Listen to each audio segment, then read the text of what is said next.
You may be able to answer this through your bull research. Now, in India, they don't eat cows, do they? No, I don't think so. From the films that I've seen, yeah. Sure. They always let the cow just sit in the road and they don't even dare move it, right? Yeah. They love cows. So they love Sultan, obviously, but they love cows in general. But why are they breeding more of them?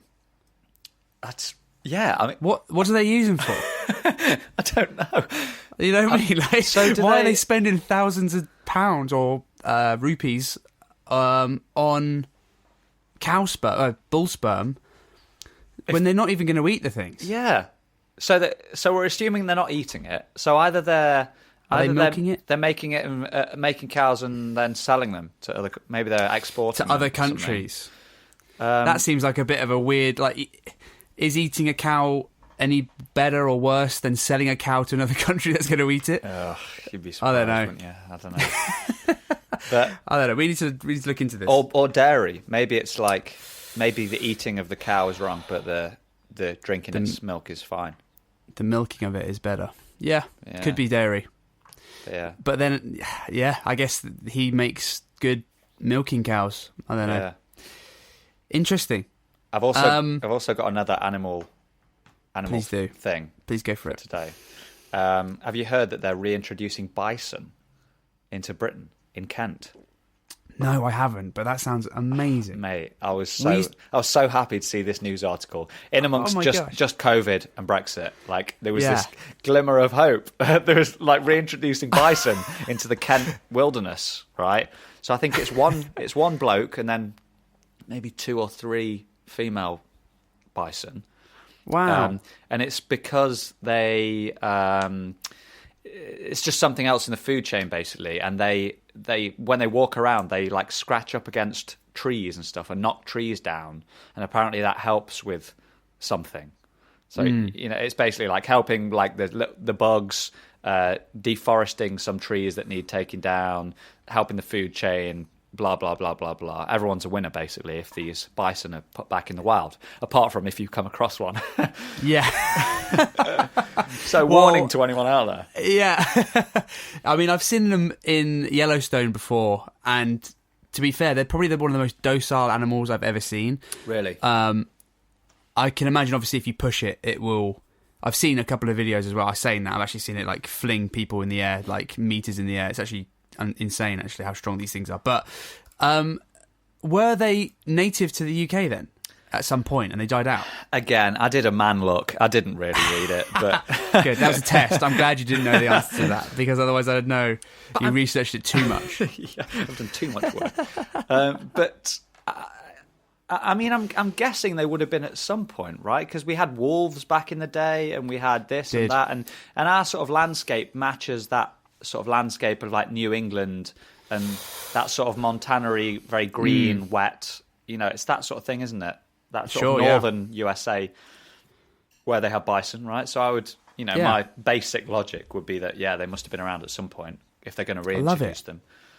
Absolutely love it. Wild bison in the wildernesses of Kent. Yeah. That sounds pretty cool. I mean, how long before there's like millions of them and we're like, okay, it was a mistake. We shouldn't have done that. There's no more trees left for them to push over anymore. It's just barren wasteland. But I'm always skeptical about like introducing new animals, at least to an area. Yeah. But I guess I don't think we really do that anymore. So they must have been here back in the day, I would imagine. Yeah. But they'll be like the biggest animal we've got now, right? They must be. Like, oh man, I love those animals so much. Yeah. I'm thinking about getting a tattoo of a bison/buffalo. Oh, on me cool. Somewhere. That's another good topic. Next. Yeah, tattoos. Yeah. But yeah. It's specifically why a big animal like that then? Something just cool. I wanted something to sort of represent the American half of my family and stuff. I don't know why. I wanted something American, basically, but not like... Cool. Like, I don't want like an eagle waving an American flag. Like, yeah, it's a bit too far, Yeah, I didn't want it to be a bit too obvious, So I kind of wanted something a bald eagle, flying. So I wanted something that's a little bit, just subtle that I would understand. And like I said, I went to Yellowstone and I was just amazed by these animals, man. They're just they're insane. And I've mentioned it like multiple times now. This book, The American Buffalo, read it, listen to it. It's such a good book. It tells you everything you need to know about buffalo/bison. Steve Ranella, right? Steve Ranella, you got it. And it's also about his trip hunting one. But yeah, so that's why, really. So nice. I'm not sure exactly how I'm going to get it done, but that's on the list. Are you also going to get something suitably English, like to absolutely, match? Yeah. Are you going to get like a Yorkshireman with a flat cap and a whippet on the other side? Like a bulldog smoking a pipe with a pint of John Smith's or something. Yeah, London Pride. There you go. Or you could have an urban fox ripping a bag of waste from the side of the road and like loads of nappies falling out of it. The classic English scene. A bin bag just being ripped apart by a fox. Just all over the road. Yeah, oh God, man.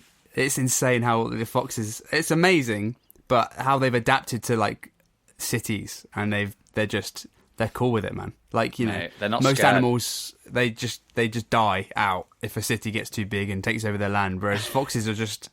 They have completely adapted and are thriving. Yeah. It's pretty amazing.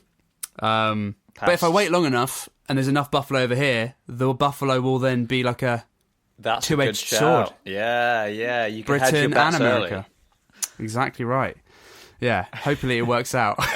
You get mead on the other arm. Yeah. Flagon on the other arm.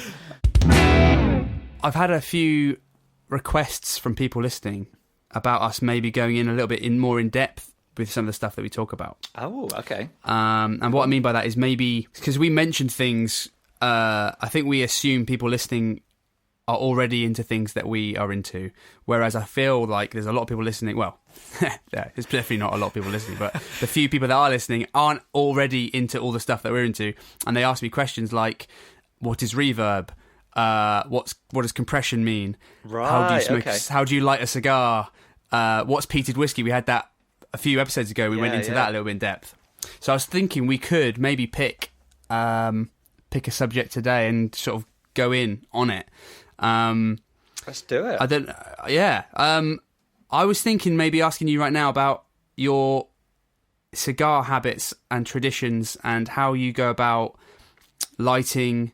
Well, first of all, sourcing your cigars. Where do you get them from? How you light your cigar? How you smoke it to get the best flavour out of it? Do's and don'ts, that kind of stuff. Great. Cool. Okay, so I guess from the get-go, I don't smoke a lot of cigars. I'm not like Arnold, who's on 8 a day or something, or Churchill, but like, you know, the odd stogie I do enjoy. And, well, for a start, there's your first little tidbit. The stogie, the nicknames for a cigar. A stick, a stogie. But yeah, they're the only two that I know. But they're the classic little nicknames. Okay, so I prefer a milder smoke. So something that looks visually quite light in colour, because obviously you can get ones that look really dark, like almost like rosewood in colour. They're so dark. And then you can get ones that are quite pale. And they're often called Connecticut shade because the tobacco that is that shade is grown in Connecticut in the USA. So I quite like that style of cigar because it's quite mild. It doesn't blow my head off. And because I don't smoke regularly enough to really build up a sort of tolerance to it. So it seems, mild is good for me, basically. And for anyone listening who would like to try a cigar, I suggest they're the ones that you sort of start with. So a lighter coloured smoke because they're usually quite mild. Sure. Maybe like a Davidoff, if you've got some money, maybe. If you've got some coin, yeah, exactly. By all means. I was thinking more they tend like... to be quite... I mean, yeah, that's a talking point, isn't it? That cigars are just so expensive in Britain. Yeah. And in Europe, just because the tax on them, on tobacco, is so high. It's crazy. So I like to try and buy cigars if I'm abroad, particularly in the States, because they're just so much cheaper, particularly in red states, basically. So if I'm in Arizona or Florida or something, like, the tobacco tax is lower. So I'll try and buy cigars there. And obviously, being the States, they're usually Dominican because am I right in thinking they still have this embargo? No, the embargo's gone now. Obama fixed that. Well, why didn't they? Why can't you buy Cuban smokes in the States? As far as I'm aware, you could now. Because they had the whole... I'd never see them, though. No? No. Well, to be fair, as far as I'm aware, because as soon as the embassy... Or it wasn't an embassy they built, was it? It was one before you get an embassy.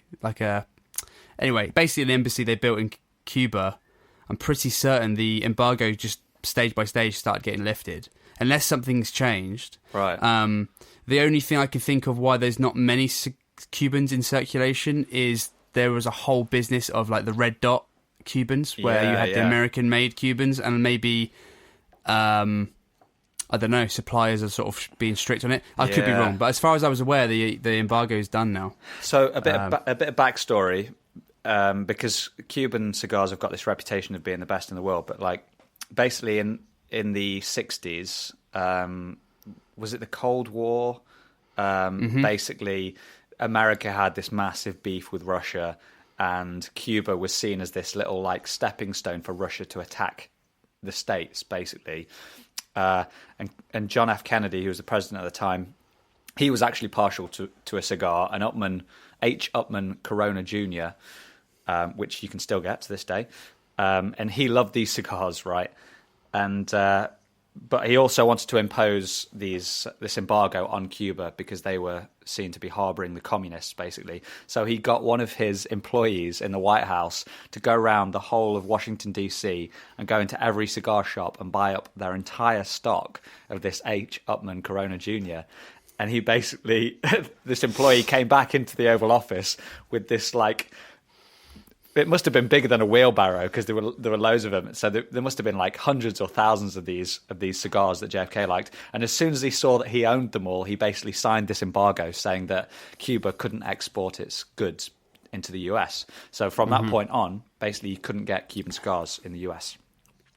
So all of a sudden, these companies, which were now dealing with communism in Cuba, basically fled to the United States. So all these famous brands like Cohiba, Romeo and Julieta, Monte Cristo, H. Upmann, etc., the original guys, they started up new companies in the States with the same names, basically. So you'll often see two different brands called Cohiba or Monte Cristo because one of them is Cuban and then one of them is American. And the American ones usually use tobacco from the Dominican Republic, Nicaragua, Honduras, and the States. They've got a different reputation. They usually got a reputation of being a nice, easy draw.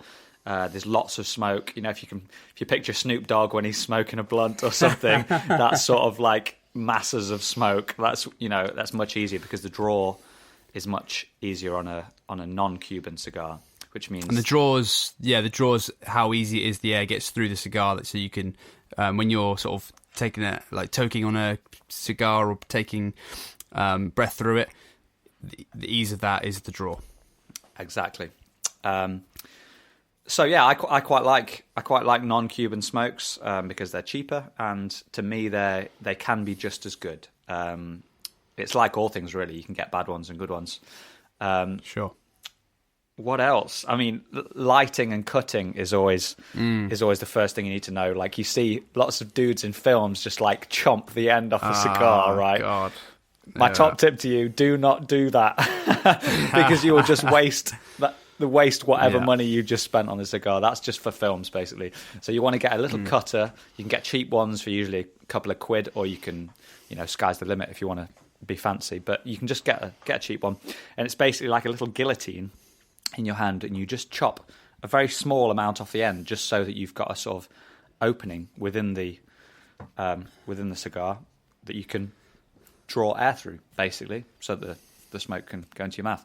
So once you've cut the end off, you basically have to light it. That's the next step. But another little movie annoyance of mine is when people in films just like put the flame straight to the cigar for about 2 seconds and then it's not lit, basically, which really annoys the hell out of me because cigars take a lot longer to light than a cigarette because they're like could be 10 times the size, basically. Sure. And there's no chemicals in a cigar like there are in a cigarette. So fags just go up in a second because they're just full of chemicals, whereas cigars don't have any chemicals in. So it's much harder to light them. And that's part of it as well. I mean, at least for me, like the ritual of how you light your cigar. Yeah, man. and you take your time with it, and it's a little